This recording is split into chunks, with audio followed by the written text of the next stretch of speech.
I'm a terrible example of like a good wife. Although obviously that means something different to everybody. But like your girl don't cook, your girl don't clean, your girl does laundry. But honestly, the opposite. Everything I do it with a passion. We're back with the Editor's Pod by Nura Magazine. I'm Akila. I'm Imani. Today we're going to continue on a conversation that we kind of like started to get into during our soft girl era pod. But it was, it was veering a little further off into a different type of topic. He said it was a whole nother topic. Like, this is a whole nother show. Get into it. So with the soft girl era that's coming up, part of that conversation is what do you do or what do you reserve for your spouse in the home? So gender roles, like, let's get into that. Okay, I feel like oh gosh. I'm a terrible example of like a good wife. Although obviously that means something different to everybody. But like your girl don't cook, your girl don't clean, your girl does laundry. But honestly, the opposite. I do all the cooking, all the cleaning. I got the children, and so it looks very traditional on my side. Yes, but you also have a little more time because right now you are staying at home. Girl era. You're working on your entrepreneurial, spirit. I was about to say, businesses. I got the businesses going on, but I don't do the 9 to 5, which does free me up a lot of time to do things. So you would think. But honestly, you got 3 kids. I was gonna say, once you have children, especially small children in the mix, whether they're sick and it's always something going on, their activities, you don't have as much time as you think. So the laundry, like certain things just... But sometimes, like I've heard, like my mom has said this to me, like sometimes some things just don't get done. And yeah, that's reality. Like some things are just not going to get done, and it's okay. It's okay. But we got into this conversation because we were talking about help, and you're like, girl, hire, and I've hired the cleaners, I've hired the nannies, and we have a gardener. But I just take pride in my ability to be a mother, my ability to be a good wife, my ability to run my home. And so if I'm pre-cleaning, why do I have a cleaner? If I'm, taking over or feeling like or getting jealous of the nanny, like if I'm not allowing people to do the job that they're there to do, then it just doesn't make sense anymore. But I think it also goes back to how I was raised because, I am the oldest of 5. So being the oldest is already a role, right? So I'm used to playing that role of being like mother hen. But then my mom was also a stay-at-home wife. My dad, he worked, a public service job. He was a firefighter, captain of the fire department, and but he supplemented. So my dad was like a hustler, right? So I've always seen him have businesses. He was always working. So he took care of the home, and my mom did the traditional, I'm going to cook for you. I'm making your lunches. I'm making sure you're straight. I'm ironing your clothes. I don't do that. Where's an iron? I mean, I can do better, right? And so she did those things and raised all her 5 children. So I'm like, if she can do that, then I should be able to do it with my 3. It's not easy. But this also isn't. So we grew up in the 90s, but it's also like not the 90s anymore. Like things have changed. And like, okay, for me, we don't have kids. So then you would think, well, if they don't have kids, like they can't manage like cleaning their own like house. Well, when you work, like I work outside of the home, this is not COVID anymore either. True. I'm back in the office 4 days a week, and work from home tired is different than I was in the office all day tired. So by the time I get home, it's just a no for me. So yeah, we have someone, come in and clean because my husband works too. He's 100% remote, but he is still busy nonetheless. So it's like, instead of even trying to like have the debate of like, why didn't you do this or who's gonna do that or that's still dirty, it's like, you know what, let's just remove that obstacle completely. It sounds beautiful. And like, it sounds if beautiful. we had like, if you know, at this point in time, like, we have the means. So it's like, okay, I'm going to use that. Look, I work hard. So I'm like, I'm going to use that to my advantage. And we're just going to have somebody come up in here and we're going to get it done and we're going to make it clean. Because for it's what works for us. So our like division of labor is definitely like non-traditional. Am I still like, that's not clean enough? And will I, you know, when, you know, if the cleaners, you know, haven't come, if it's not their week to come, will I still, you know, tidy up a little bit? Yes, absolutely. Yeah. You know, clean counters, sink, stuff like that. But look, your girl's not getting down on her hands and knees and scrubbing a bathtub every week. It's not happening. I can do the maintenance. Like, I'm cool with that, but that, I feel like that's just where we are in our relationship. So you're saying relationship, but you also brought it back to like a time period. So what do you think is the difference between now and, as my daughter in the last podcast so eloquently put, us born in the 1900s? What do you think the biggest difference is between the 80s, the 90s, and like now? Because they had the means in some cases if they needed to bring somebody in, not in all cases. Do you think it was a sense of pride? Do you think it was just like role based, like this is just what men and women did? Because a lot more women were actually out working during that time. I think COVID brought us back to a new perspective to like, we need a soft girl era. Like, we've been working. Like, how do we like reel it back a little bit? But during the 90s, since that was the time period that you brought up, why do you think things were so distinct when it came to gender roles? I feel like women's perspectives of themselves has changed. It's what Black women are the most educated women in America. So it's like, if I spent all this time and this effort and this energy and this money, you know, unless, you know, you had a good grant or a good scholarship, that cost. Like that, you know, there was cost there, which why for me, and I never will ever, you know, hate on a stay-at-home mom or look down upon a stay-at-home mom, because but I've said this before, because I feel like your job is actually 24/7. Like, there isn't a great kind of like separator of, you know, I'm mom right now as my job, like I'm mom, and then at 5 o'clock that stops. That keeps going.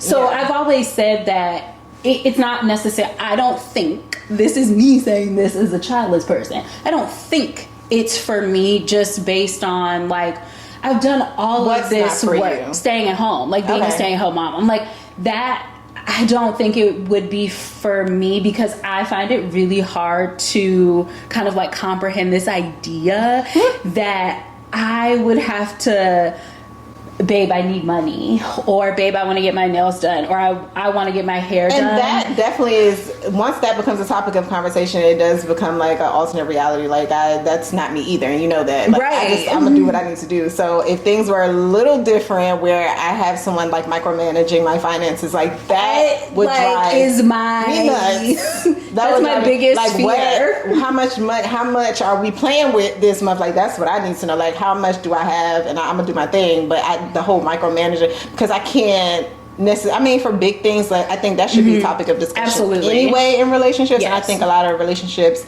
fail or start to go onto that path when you're not having conversations about finances in general and how you're spending money and what you're working towards. I think, you know, that just needs to be the base of your relationship. But like the ins and outs, me going to the store, you telling me how much to spend, this, that, I can't do budgeting in that way. I'm not budget. I'm so bad. I'm like, not that disciplined. I'm getting there. I want to be, because I do want to be. I understand the concept of a budget, but like, it don't hit right. I mean, again, so in my situation, I do have a budget, but like that, the nitpicking thing, like that, I'm like, I couldn't even, and that's why I always say, like, but I do think that you bring up a good point. It's like, you think of other ways to bring in income and like supplement, whether it's through, you know, you have your own business with the tea, or content creation has become a huge, not even supplemental, but like it's become a main source of income for a lot of women.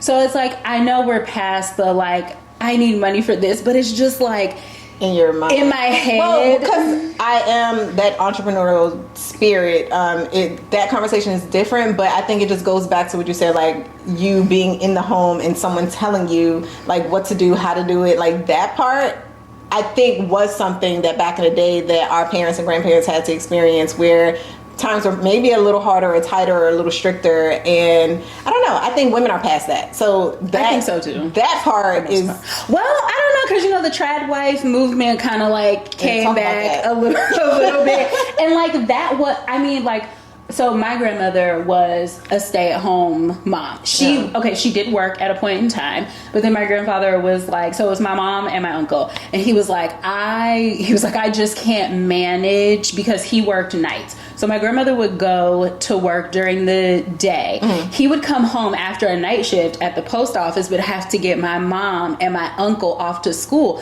So breakfast needed to be made, hair needed to be combed, kids needed to be dressed. And he was like, coming off of the night shift, like, I can't do this. So he asked her if she would be willing to stay home. Mm-hmm. And I would say that I could get behind what they did, even though it off-put me when my mama kind of like tell me how their relationship worked, before he retired. But she was like, yeah, your grandmother got an allowance. And I was like, an allowance? And she was like, you look at it in such a bad way. But the reason why I'm going to cut you off there is because when you're hearing allowance, you're hearing restrictions. Yes. For me, it's like planning. Like, let's plan. Because me and my husband right now, we're talking about planning other businesses. So, like, let's not spend willy-nilly. Let's not just hop on a plane, go here and there just because. And that's how I live my life. I know that's how you live it, like, it's fine, but with children and with one income and with us expanding as far as like other, incomes, like, let's plan, let's do this together. And so a conversation is not, you can't do it, or maybe is this a priority right now, or is this a long-term goal? So I think conversation and planning is fine. Restrictions, like, that's this is not a abusive or financial relationship where it's like, no, you can't do that. Oh, girl, you can't get your hair done until my dinner's cooked. Like, that's... I would never live like that. No, and I think, and that was the thing, and I will say, kind of like back to the division of labor point, like, even though my grandmother stayed at home, my grandfather was like perfectly capable of doing all of the things that she did, which I think is what I do kind of like love about that part of what their relationship was when my grandmother was at home. He would cook a meal. He, would do laundry. Like, he was he would sew a button back on a shirt, him a pair. Like, she didn't have to do all of those things. Like, he was more than capable of doing them, and also would pitch in so it didn't feel like this is 24/7. Like, you still have kind of like, time to yourself to do what you need to do. So from that perspective, like, I could really honestly like appreciate that. Yeah, and you were talking about your grandparents. I'm thinking about mine. So I had two different opposite perspectives when it came to my grandparents and what I saw from them. So my mom's parents, they actually both worked. And as far as I saw, they both worked and they both pitched in the home. So they were both in the kitchen cooking a lot of times at the same time. I watched my grandfather clean. He showed me, like, this is how you scrub a pot. Like, you got to put some elbow grease in this pot. Like, he washed his own dishes. He gardened, right? Like, he took pride in his home. So, like, things that never looked, out of whack in the home, he can fix it, he gonna clean it. Like, he's going to take care of it. My grandmother, she was a nurturing person, loved to cook and all those things, loved her grandchildren, all of that, but I didn't see any undue stress on her as well, especially for them being two working people. So I think that was a good example of them working together, who also raised 5 children. But my father's mom, like, that is the independent, like, she worked, she had her money, like, she took care of her own house, she took out the trash, like, she did whatever she needed to do to take care of her home and her babies. Like, she was also very nurturing and just a loving grandmother, and made sure that all bases were covered for her family. So very distinct when it came to gender roles and what is expected. But I think finances and what the working parent, primary person brings into the home, I think that makes the difference. Yeah, and I know they talk about like primary parent a lot. Yeah. And you know, these are things that I think about like as I enter an era of like, okay, like are we talking about having kids? Like what do we want to do? Mm-hmm. You know, these are things that I think about. Just it's like it can be scary seeing on the outside how not, and of course every relationship is different, every marriage is different, but seeing how some relationships kind of like come to be once there are children involved. Oh, it changes. And I'm just like, I don't want to be a married single mom. Like, I want my... And sometimes I do feel like a married single mom. My husband works as a chief of staff for an elected official, and so I don't see him. I don't see him a lot. And he's working early in the morning. He gets there. I don't see him till late at night. Sometimes votes go into the middle of the night. Votes a couple of weeks ago went, I think they were on the House floor at midnight. Votes didn't start till 6. So had he been there that whole time, I wouldn't have seen him, but he did come home at some point. What I'm saying is I am a single mom a lot of the times with my children. And so when he comes home, I do think something should be relieved from his plate, right? I don't necessarily think he should do dishes. He will, but I don't want him to. Now, on a normal day, he will help because I'm literally with the children, bath time, bedtime, making them like straight for the evening. They don't like to sleep. So that takes away a lot of time that I would be doing the cleaning after the cooking and all that kind of stuff. So if he comes in, he sees the dishes, he will wash them. But that's not something that I expect for him to do because he is at work for a long period of time. So again, I think it goes back to respect too. Like if your person is out there hustling and doing what they have to do for the family, taking care of the family, like if you can fold their clothes, then, you know, go ahead and do it.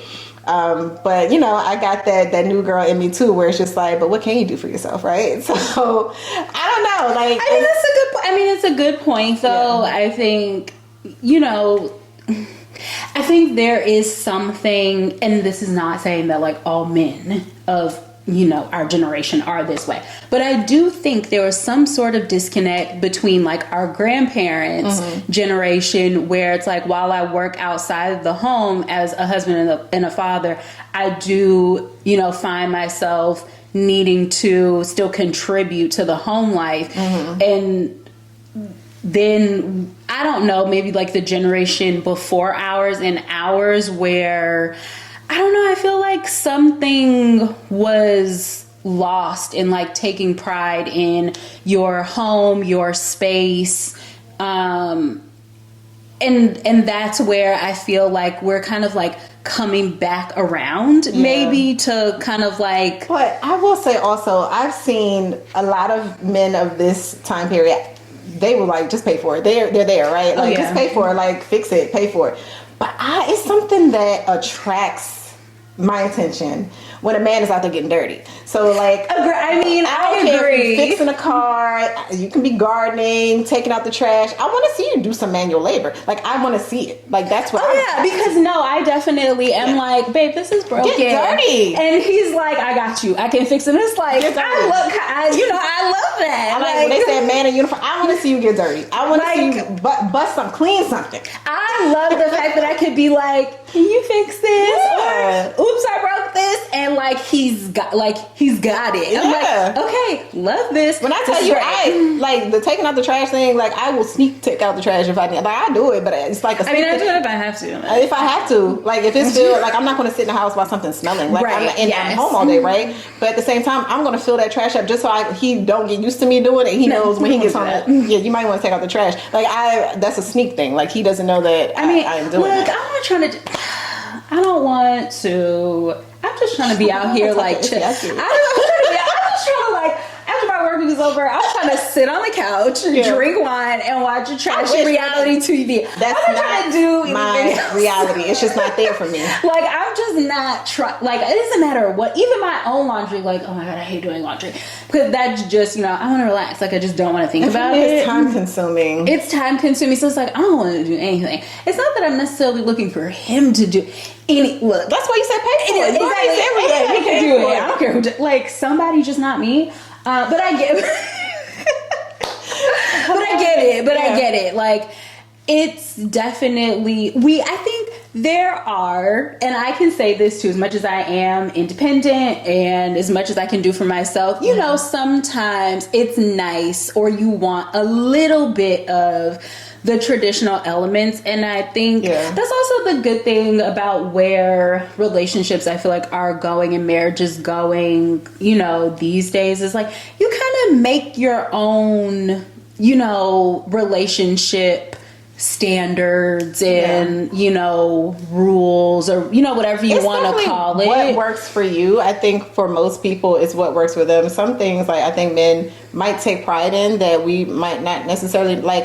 My father-in-law, he loves washing dishes. Like that's something that he actually loves to do. He loves doing laundry. Like that's, I don't want to do that either. It's therapeutic for some people. But so yeah, like it's, I don't know that there are so many traditional. Taking out the trash is probably my one like. Yeah, I really don't want to do that. You got it. But filling up my gas, my husband does it, and I think it's really cute. I couldn't tell you the last time did you touch it? Gas. Yeah, and that's another thing. Like I would sneak through, and it's like I do it if I have to. Like if you know I'm a girl. No, he would get mad if I do it. I'm like, you're gone, so I have to. You have to do a choice. You think I'm getting around? You don't have a choice. But yeah, that's a sneak thing. But yeah, that's what you want to do. Great. I don't like if I'm on a girls trip. It's like, well, obviously somebody has to like pump the gas. Yeah, my husband's been filling up my tank for years. Yeah, I couldn't tell you if he's there. I'm like, I don't know when the last time he asked me. He was like, how much gas you got? I don't know. Because he always makes sure the tank is full before I even like have to go somewhere. How do you not know? Because you're supposed to. I don't know. It's not on E, so like I don't know. I'm driving it. The light didn't come on. The light didn't come on. That's my get. And he's like, no, that's not. Okay. No. So clearly we are in our soft girl era. Clearly, but you know what? I like it. I love that. Like you know what? I think I like not having to be one way. I can be multidimensional. I can be independent when I want to be independent, but if I want my man to take care of me and he's willing to do it, then you know what? I'm here for that too. Like, let him do it. So I like that we don't have to be put in this kind of like one box. Yeah. And that whatever, you know, what am I feeling today? Soft girl era does not mean you're just sitting back though with your feet kicked up. Like you're working. Oh no, your girl is working. I'm working in the home and I have my stuff going on. So like, no, I think we can do it all. We can do a lot. It's just like making sure we're taking care of ourselves and let the hubbies do what they do. Love it. All right, y'all. Until next time. Thanks for joining us. Bye. Everything I do it with a passion.